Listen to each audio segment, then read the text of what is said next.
İslam'a ihtiyacı vardır ve bunun için de gençlerin de desteği lazımdır. Allah'a emanet olun. Ne zaman olacak bu? Bu şu anda biz tanıtımı yapmışız. Seçimler var ya bu sene belediye seçimleri. Daha yeni katılıyoruz. Biz bir yıldır kuruluşumuz. Geçen 4 ayda çok duymuşsunuz.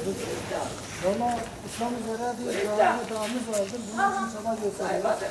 Zaten kendim de öğretmen ama İslam için gerekli zaman çalışılması lazımdır.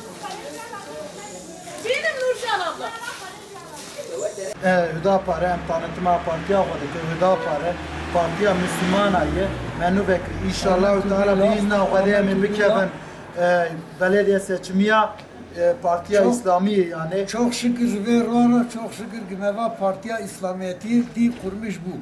Ki güdüyse ez Müslümanım eşhedü nabi Muhammed Mustafa ani ise hak evi raya kubili ve partiye çalışmış ve partiye desteklemiş bu. xwedê ji we razı Hatta yeki güne diyeci ev Müslümana biraz imana xu bitirsin.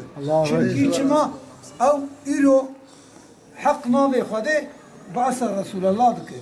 ba'sa Kur'an azim şah dike. ba'sa kuvvete Rabbil alemin dike.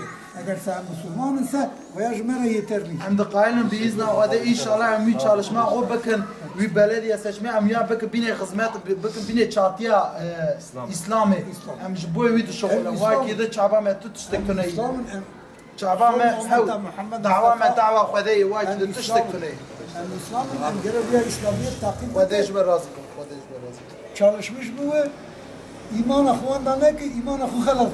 xwedê ji we razı bû Cima dua